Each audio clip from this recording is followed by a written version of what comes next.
25 de abril del 2026. Ese día Teresa Guadalupe desapareció sin dejar rastro, o al menos eso parecía. Porque mientras su familia y las autoridades intentaban entender qué había pasado con ella, alguien dentro de su propia casa, presuntamente, ya conocía la verdad. Y lo más perturbador no fue solamente el hallazgo que tiempo después sacudiría a México, sino la frialdad con la que este joven siguió viviendo su vida como si nada estuviera pasando. Mensajes extraños, inconsistencias y una historia tan oscura que parece sacada de una película de terror. Pero no, pasó en la vida real.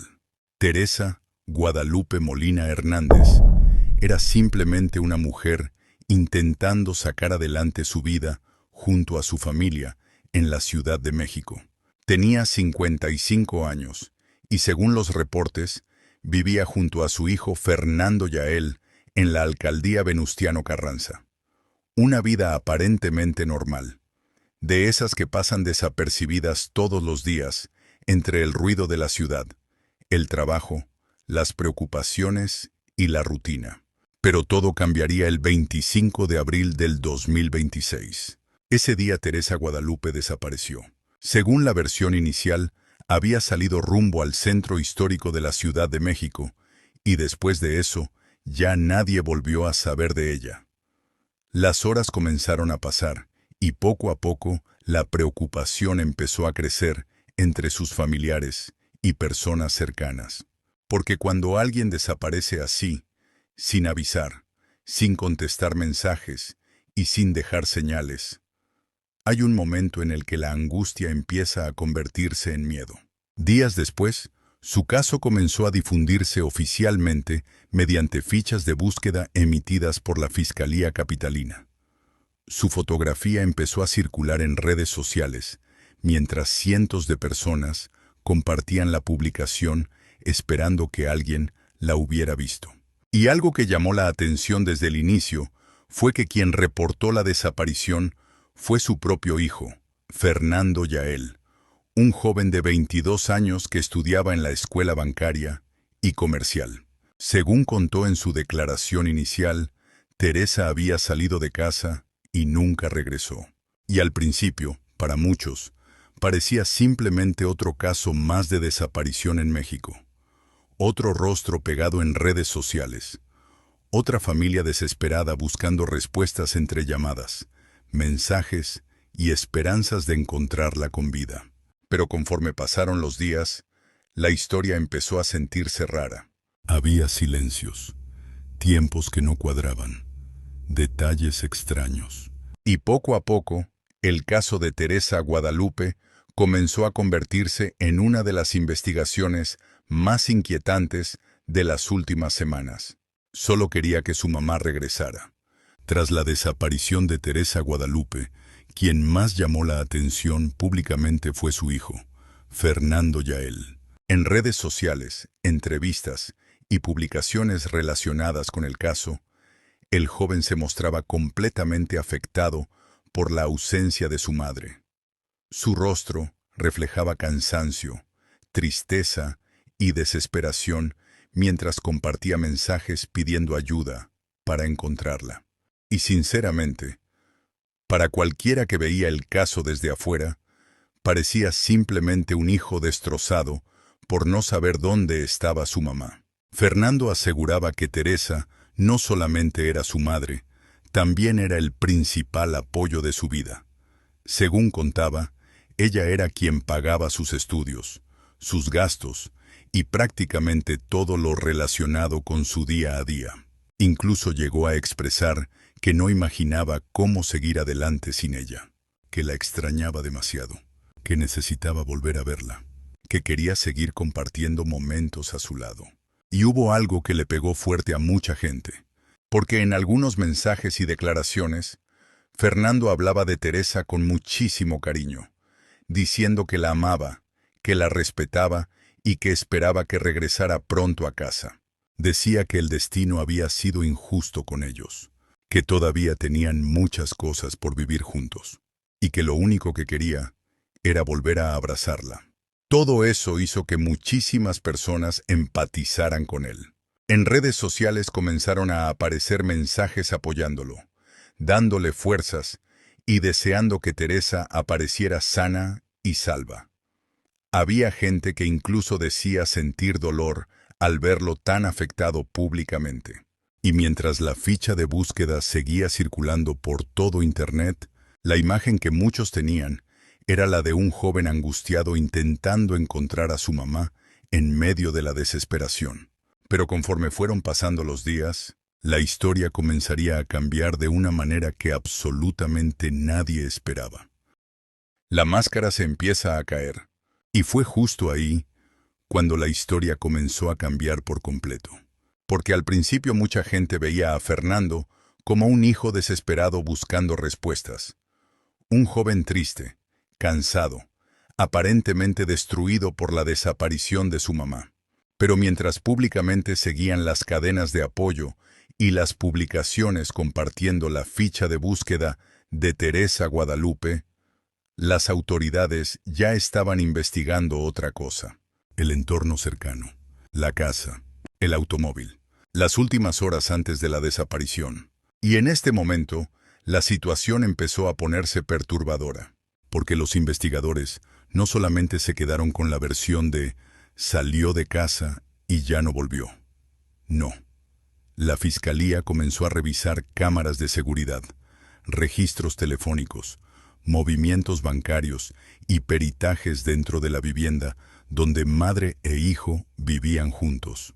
Y mientras más revisaban, más dudas aparecían. Las cámaras mostraban algo extraño.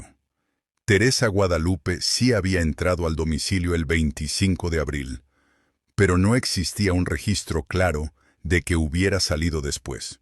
Ahí fue cuando los investigadores dijeron, espérense tantito, aquí algo no cuadra. Y entonces vino el cateo. El 5 de mayo, peritos de la Fiscalía entraron a la vivienda ubicada en la colonia 20 de noviembre, en la alcaldía Venustiano Carranza. Y según los reportes, desde que comenzaron a inspeccionar el lugar, encontraron cosas que ya no sonaban a una simple desaparición. En el baño aparecieron manchas biológicas, también en una habitación.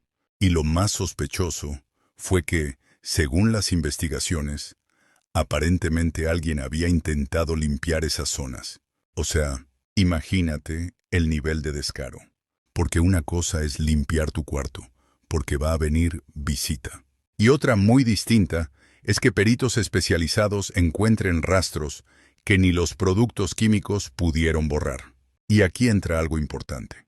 Los especialistas utilizaron luminol, un reactivo químico usado en investigaciones forenses, para detectar posibles restos de sangre, incluso después de haber sido limpiados.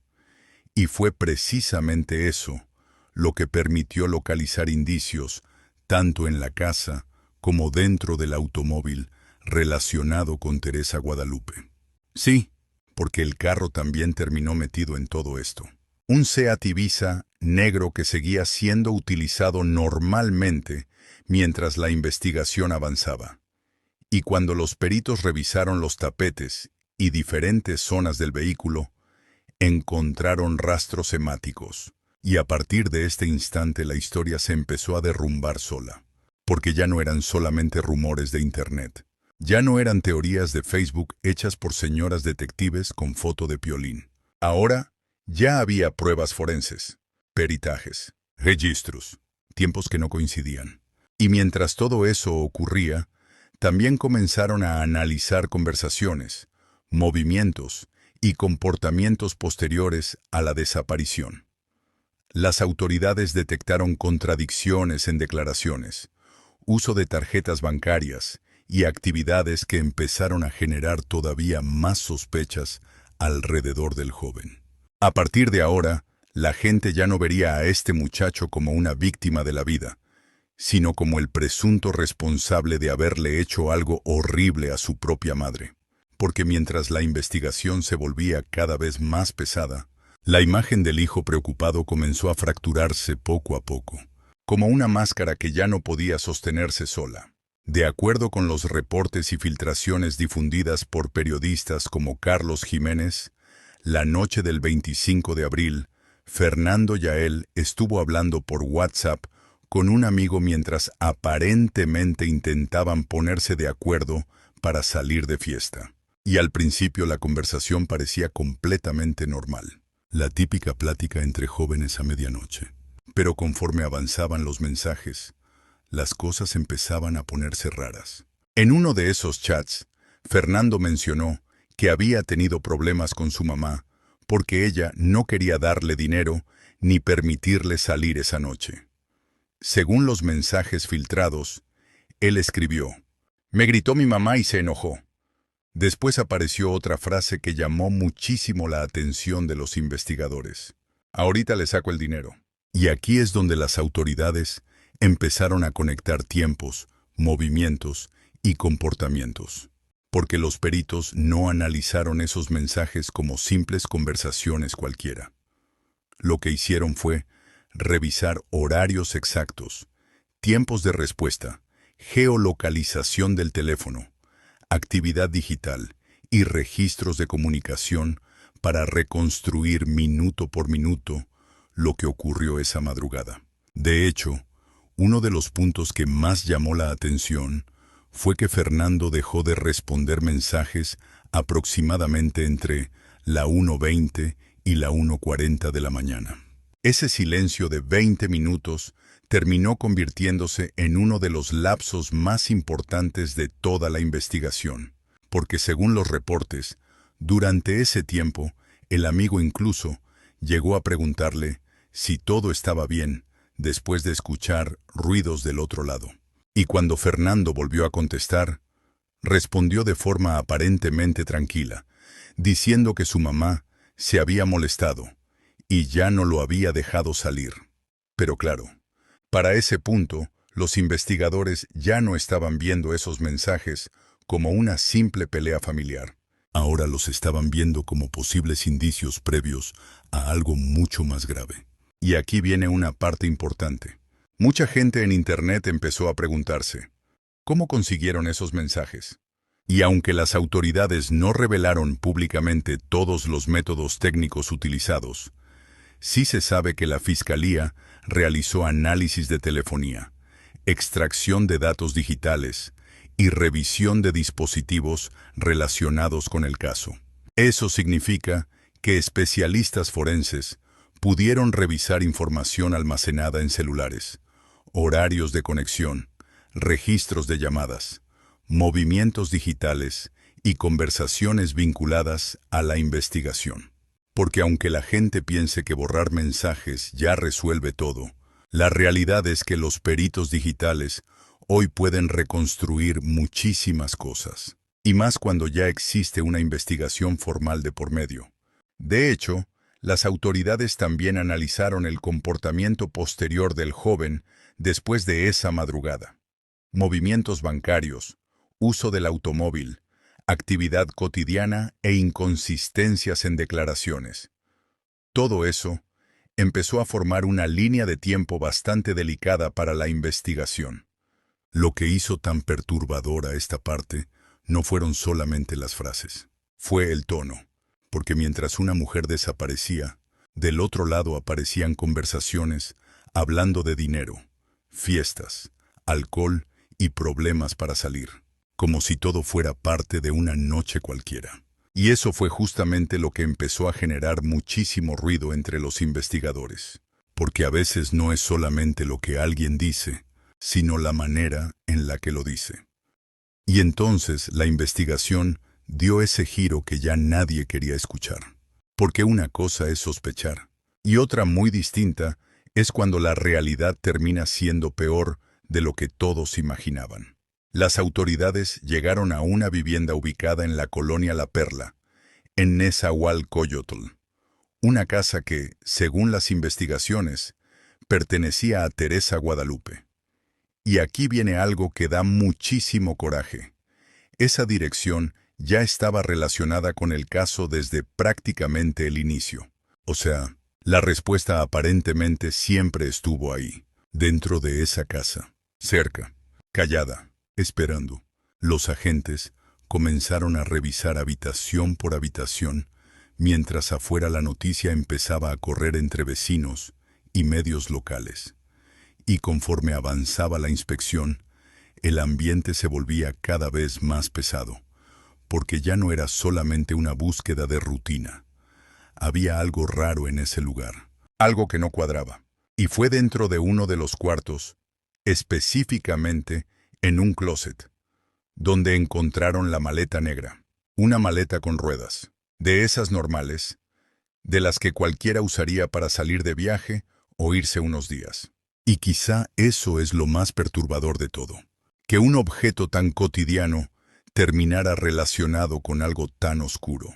Según los reportes, la maleta estaba escondida dentro del closet, como si alguien hubiera intentado guardar el problema, esperando que el tiempo lo desapareciera solo. Pero los secretos no desaparecen, se pudren, y tarde o temprano terminan saliendo. Cuando las autoridades revisaron el interior, encontraron restos humanos en avanzado estado de descomposición. El impacto fue inmediato, no solamente para los investigadores, también para la gente que llevaba semanas siguiendo el caso, pensando todavía que Teresa Guadalupe podía aparecer viva. Y sinceramente, aquí es donde esta historia deja de sentirse como una investigación normal y empieza a sentirse como algo mucho más enfermizo. Porque no estamos hablando de un lugar abandonado. No estaba escondido en un monte ni en algún lugar donde nadie podría acceder. Era una de sus casas. Una casa donde alguien siguió entrando y saliendo, mientras todo eso estaba ahí dentro. Y perdón, pero eso es lo que hace que mucha gente no pueda entender este caso. ¿Cómo puedes dormir? ¿Cómo puedes comer? ¿Cómo puedes seguir haciendo tu vida normal sabiendo lo que tienes escondido a unos metros? Es una frialdad que de verdad cuesta procesar. Y mientras la noticia explotaba en redes y noticieros, también comenzó otra ola de indignación, porque varios periodistas señalaron que la Fiscalía ya tenía conocimiento de esa vivienda desde semanas atrás, pero los restos no fueron localizados sino hasta mucho después.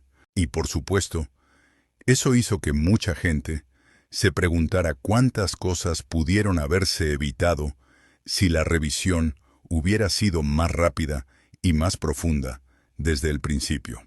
Pero más allá de las fallas de la investigación, hay algo que terminó marcando a todos: la imagen mental de esa maleta. Porque esa maleta terminó convirtiéndose en símbolo de todo lo podrido que había detrás de este caso. Mentiras, manipulación, indiferencia y una frialdad humana que sinceramente da miedo. Y mientras más detalles salen, más difícil se vuelve entender cómo alguien puede llegar a desconectarse tanto de la realidad. Porque esto ya no parece solamente un crimen.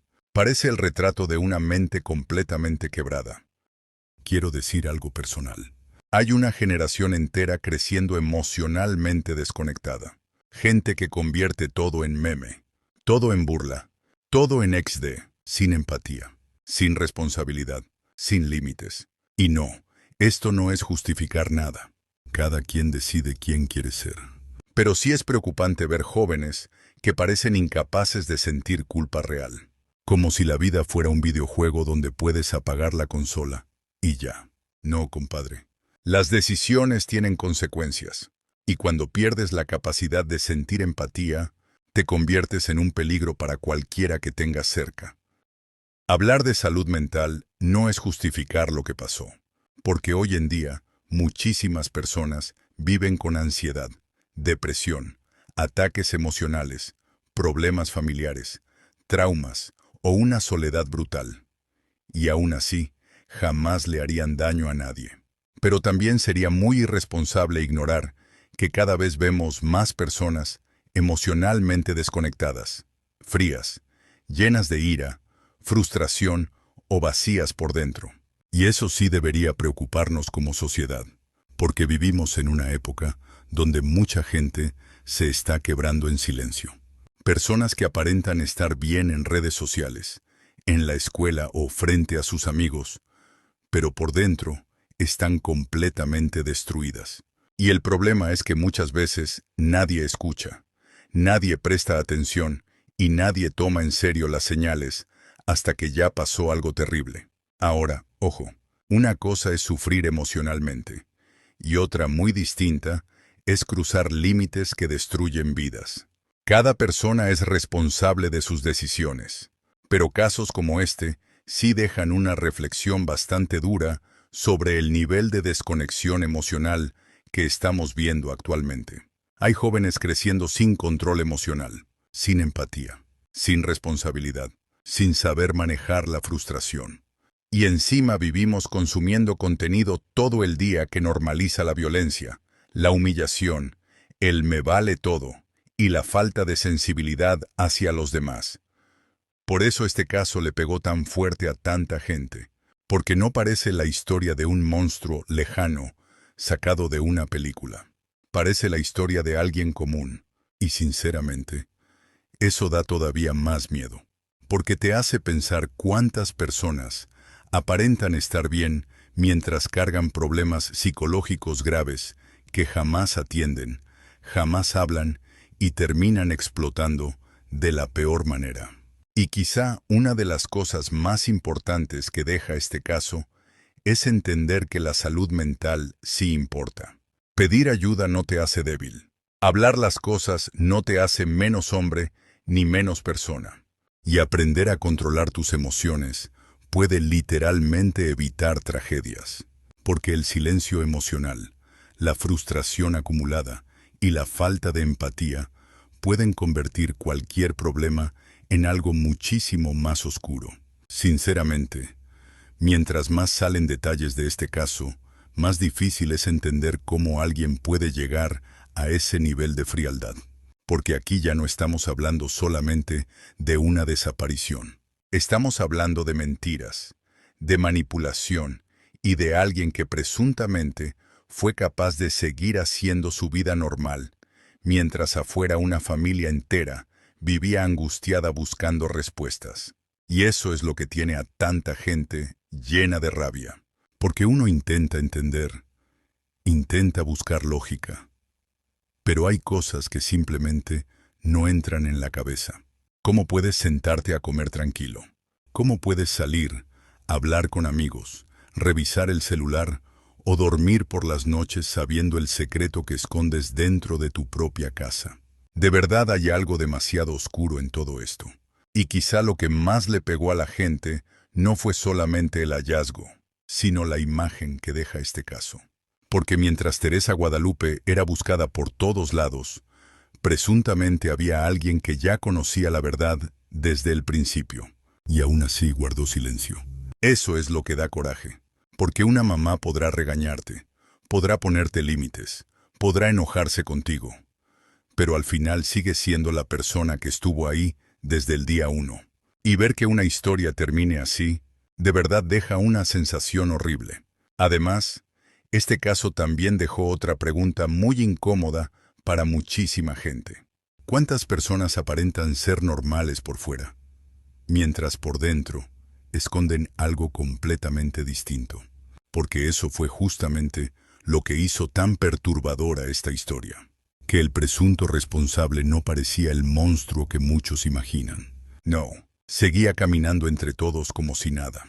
Como cualquier otro joven, como cualquier otro hijo. Y eso, sinceramente, da muchísimo miedo. Porque al final la noticia no solamente indignó por lo que pasó. Indignó por la frialdad, por el silencio, por la aparente indiferencia. Y mientras México sigue esperando respuestas oficiales, hay algo que muchísima gente tiene claro. Hay actos que no solamente destruyen familias, destruyen por completo la confianza en el ser humano.